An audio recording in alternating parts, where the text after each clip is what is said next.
سحر آخری اکبر کی اذا ہے وقت سحر آخری اکبر کی اذا ہے، خیمے پہ مسلح پہ سسکتی ہوئی ماں ہے، خیمے پہ مسلح میں سسکتی ہوئی ماں ہے، اے موت مؤذن کو چہکنے دے ذرا دیر، اے موت مؤذن کو چہکنے دے ذرا دیر، پھر دل علی اکبر کا ہے اور نو کے سنا ہے، پھر دل علی اکبر کا ہے اور نو کے سنا ہے، دل تھام کے ہاتھوں سے کچھ اس طرح سے کی آ، دل تھام کے ہاتھوں سے کچھ اس طرح سے کی آ، پہچان گئے سب کی علی اکبر کی ماں ہے، پہچان گئے سب کی علی اکبر کی ماں ہے، لیلا نے نظر بھر کے نہ دیکھا کبھی اس کو، لیلا نے نظر بھر کے نہ دیکھا کبھی اس کو، سب دیکھ کے جیتے ہیں یہ وہ جواں ہے، سب دیکھ کے جیتے ہیں اسے یہ وہ جواں ہے، کھچتے ہی سینہ ساتھ نکل آئیں گے دونوں، کھچتے ہی سینہ ساتھ نکل آئیں گے دونوں، ہے ماں ابھی خیمے میں ابھی دل میں سینہ ہے ماں ابھی خیمے میں ابھی دل میں سینہ ہے۔ سلوات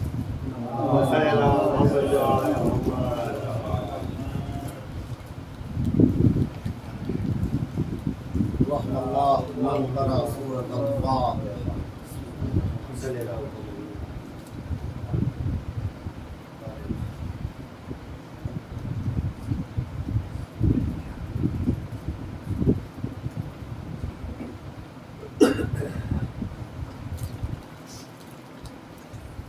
لا حول ولا قوة إلا بالله العلي العظيم۔ أعوذ بالله من الشيطان اللعين الرجيم، بسم الله الرحمن الرحيم، الحمد لله رب العالمين، والصلاة والسلام والتحية والإكرام، مولده بمكة وهجرته بطيبة، على لحاظ الخاشع وموضع الشافية، أرسله بالدين المشهور والكتاب المسطور والعلم المعصوم، مولانا ومقتدانا وهادينا أبي القاسم محمد وعلى آل بيته الطيبين الطاهرين المعصومين المظلومين، ولعنة الله على أعدائهم أجمعين من ليلنا هذا إلى قيام يوم الدين. أما بعد فقد قال رسول الله صلى الله عليه وآله وسلم: مثل أهل البيت كمثل سفينة صلوات محمد. ایک بلند ترین صلوات پڑھے محمد السلام سامعین ذوی احترام، جس دن سے محرم کا چاند فلک پہ نامودار ہوا اور ہم نے مکتب حسین کو سجایا، اور آج اس مکتب حسین کے درس کا 9واں دن ہے کہ جس میں اب ہمیں محاسبہ کرنے کی ضرورت ہے کہ ان 9 دنوں میں ہم نے کیا حاصل کیا اور کیا کھو دیا، ورنہ عزیزو وقت اللہ ایک بار دیتا ہے، بار بار نہیں دیتا، اور پھر اگر جیسے ہمارا پچھلا ماہ اذا گزرا تھا اگر ویسے یہ بھی گزر گیا اور کل عاشور تمام ہو گئی تو گویا ہم نے عزاداری تو کر لی لیکن مکتب حسین میں بیٹھ کے مقصد حسین کو سمجھنے کی کوشش نہیں، اس لیے کہ یہ ذکر جو ہے حسین کا یہ مقصد نہیں تھا کہ ہم شہید ہو جائیں گے تو بعد میں لوگ ہمارے اوپر ماتم کریں گے، لوگ بعد میں ہمارے اوپر گریہ کریں گے، لوگ ہمارے ذکر کو یاد کر کے جو ہے وہ آنسو بہائیں گے۔ یہ تو عزیزو ایک ریئیکشن ہے کہ جو رسول نے کہا تھا کہ قتل حسین کے اوپر جو ہے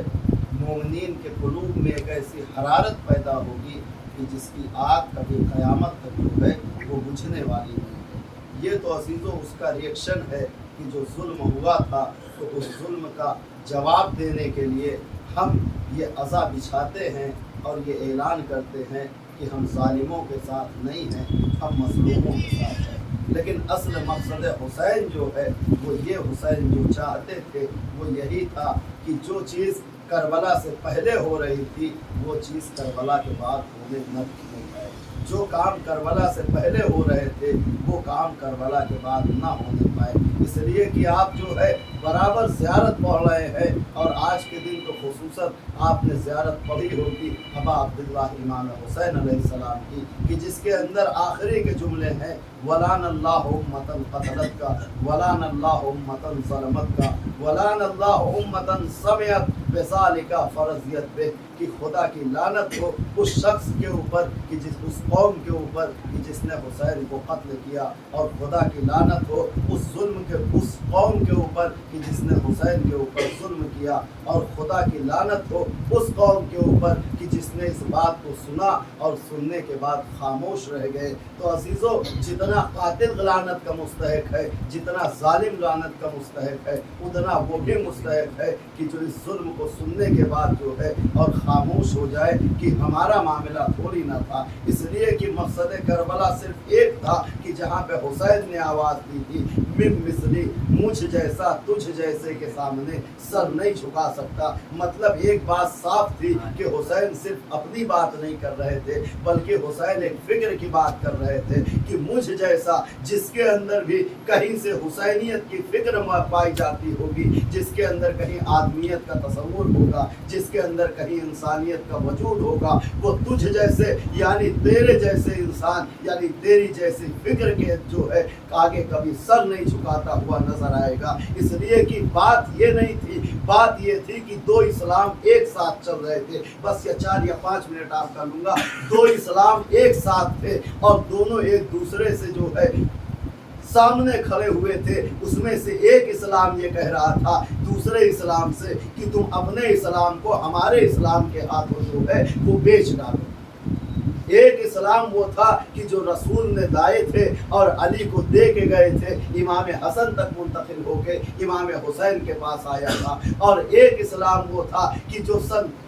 6 ہجری میں جب مکہ فتح ہوا تھا اور ابو سفیان نے کلمہ پڑھا تھا اس ڈر کی وجہ سے کہ اگر نہیں مانا تو گردن کاٹ دی جائے گی، ایک اسلام وہ لے کے چل رہا تھا کہ جس نے پہلی مرتبہ خلافت بننے کے بعد خطبہ دیا تھا کہ ایھا الناس، دیکھو ہم اسلام لانے والے نہیں تھے، محمد نے ہمیں اسلام لانے پہ مجبور کیا، اب ہمارے ہاتھ میں اسلام کی گیند آ گئی ہے، تو لہٰذا اس کو ایسا مسخ کر دو، ایسا مسخ کر دو کہ آنے والی نسلیں پہچان نہ سکے کہ اسلام کا صحیح چہرہ کیا تھا۔ تو ایک اسلام وہ تھا کہ جس کی وراثت حسین لے کے چل رہے تھے، دوسرا اسلام وہ تھا کہ جو ابو سفیان لے کے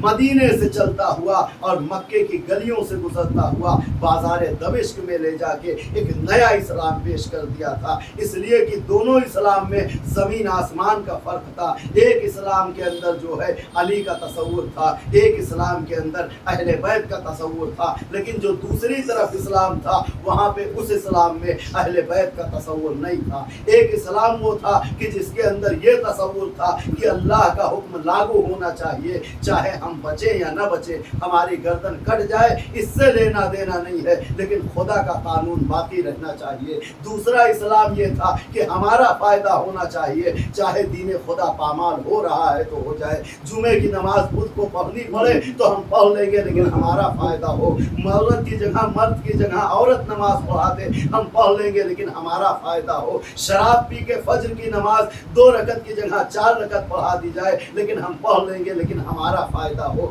یہ دو اسلام ایک ساتھ چل رہے تھے، ایک اسلام کا مرکز دمشق کا بازار تھا، دوسرے اسلام کا مرکز وہ کوفے کا علاقہ تھا کہ جسے علی نے جو ہے دارالخلافہ بنایا تھا۔ ایک اسلام میں اہل بیت کا تصور تھا، دوسرے اسلام میں اہل بیت کا تصور نہیں تھا، اور جس اسلام میں اہل بیت کا تصور نہیں تھا وہ اسلام کہہ رہا تھا حسین سے کہ تم اپنے اسلام کو ہمارے اسلام کے ہاتھوں بیچ دو، اب تمہارا اسلام ختم ہو جائے گا،